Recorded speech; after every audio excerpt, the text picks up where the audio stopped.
សូមជម្រាបសួរដល់សាធារណជននិងអ្នកសារព័ត៌មានទាំងអស់ជាទីរាប់អាននៅព្រឹកថ្ងៃទី10ខែធ្នូឆ្នាំ2025នេះនាងខ្ញុំសូមធ្វើបច្ចុប្បន្នភាពអំពីស្ថានភាព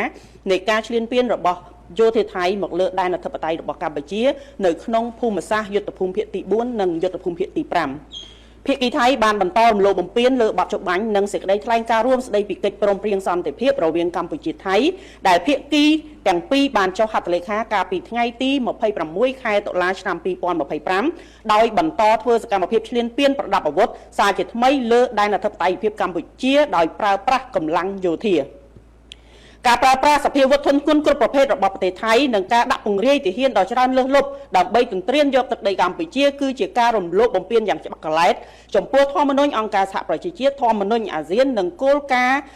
ជាមូលដ្ឋាននៃច្បាប់អន្តរជាតិសកម្មភាពដែលគ្មានទំនួលខុសត្រូវនិងខុសច្បាប់បែបនេះបានបង្កឲ្យមានគ្រោះថ្នាក់យ៉ាងធ្ងន់ធ្ងរចំពោះ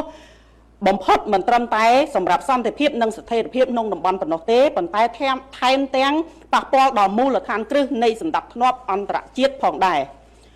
ចំពោះស្ថានភាពអំពីការគម្រាមកំហែងនិងការឈ្លានពានរបស់យោធាថៃមកលើតំបន់មួយចំនួនក្នុងដែនអធិបតេយ្យរបស់កម្ពុជាទី1ស្ថានភាពជួរមុខនៅសមរភូមិទិសយុទ្ធភូមិភាគទី4ភាគីថៃបានបើកការបាញ់ប្រហារមកលើកម្ពុជានៅវេលាម៉ោង 5:20 នាទីយោធាថៃបានចាប់ផ្ដើមបាញ់ចូលក្នុងតំបន់ប្រាសាទតាម៉ុនធំម៉ោង 6:15 នាទីយោធាថៃបានចាប់ផ្ដើមផ្លោងចូលទៅក្នុងភូមិសាស្ត្រអានសេះម៉ោង 7:05 នាទីយោធាថៃបានប្រើប្រាស់កាភ្លើងធំផ្លោងចូលភូមិសាស្ត្រភូមិគូក្រោយប្រាសាទតាម៉ុនធំនៅវេលាម៉ោង 7:15 នាទីការបាញ់ផ្លោងរបស់យោធាថៃនៅប្រាសាទតាម៉ុនធំនៅតែបន្តទៅទីតាំងថ្មដូននិងប្រាសាទតាក្របីនឹងបានបាញ់ផ្លោងនិងប្រើប្រាស់យន្តហោះចម្បាំងប្រភេទ F16 ទម្លាក់គ្រាប់បែកផងដែរនៅវេលាម៉ោង 7:39 នាទីយោធាថៃបានចាប់ផ្ដើមផ្លោងចូលប្រាសាទខ្នាប្រាសាទតាក្របីនិងប្រាសាទថ្មដូនបន្ថែមទៀតមកដល់ពេលវេលានេះនៅតែបន្តការបាញ់ប្រហារមកលើដែនអធិបតេយ្យភាពកម្ពុជាទី2ស្ថានភាពចូលមុខនៅសមរភូមិយុទ្ធភូមិភាគទី5ភាគីថៃបានបើកការបាញ់ប្រហារមកលើកម្ពុជាចាប់ផ្ដើមនៅវេលាម៉ោង 6:26 នាទីកម្លាំងថ្មើរជើងថៃអមដោយរថក្រោះបានរុលចូលក្នុងភូមិសាស្ត្របឹងត្រកួនម៉ោង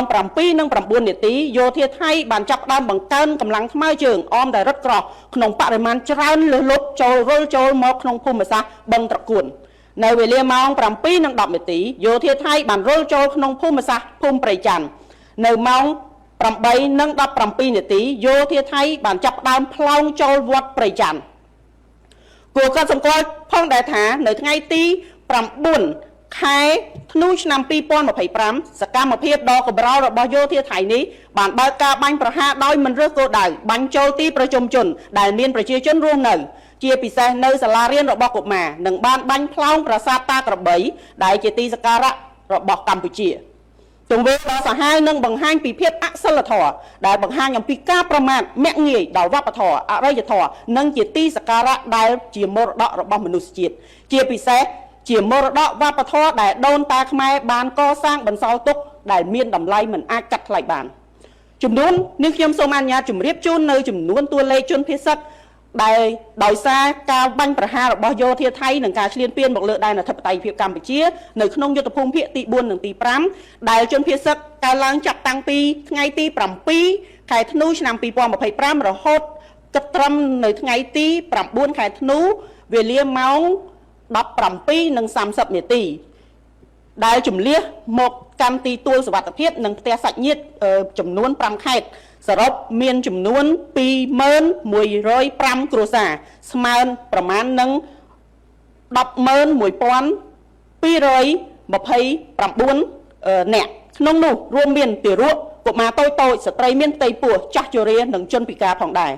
ក្រសួងការពារជាតិនិងកងយោធពលខេមរៈភូមិន្ទសូមគូបញ្ជាក់ផងដែរថាគោលដៅនៃការបាញ់ប្រហារការពារខ្លួនរបស់កម្ពុជាគឺផ្ដោតតែលើគោលដៅរបស់យោធាថៃប៉ុណ្ណោះមិនសំដៅលើគោលដៅជនស៊ីវិលឬក៏ទីកន្លែងស៊ីវិលណាមួយឡើយកម្ពុជាតែងតែប្រកាន់ខ្ជាប់នឹងការគោរពនិងការអនុវត្តរាល់កាតព្វកិច្ចទាំងឡាយដែលស្ថិតនៅក្រោមច្បាប់អន្តរជាតិជាពិសេសច្បាប់មនុស្សធម៌អន្តរជាតិយ៉ាងម៉ឺងម៉ាត់និងច្បាស់លាស់ជាទីបំផុត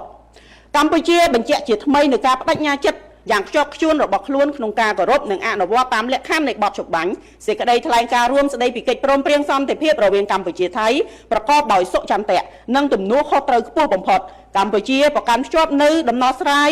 ដោយសន្តិវិធីស្របតាមច្បាប់អន្តរជាតិក៏ដូចជាសន្ធិសញ្ញាអនុសញ្ញានិងកិច្ចព្រមព្រៀងដែលមានស្រាប់ហើយប្រឆាំងនឹងការគំរាមឬការប្រើប្រាស់កម្លាំងសម្ដៅរកដំណោះស្រាយមួយដោយយុត្តិធម៌ត្រឹមត្រូវយូរអង្វែងដែលស្របតាមច្បាប់អន្តរជាតិទន្ទឹមនេះ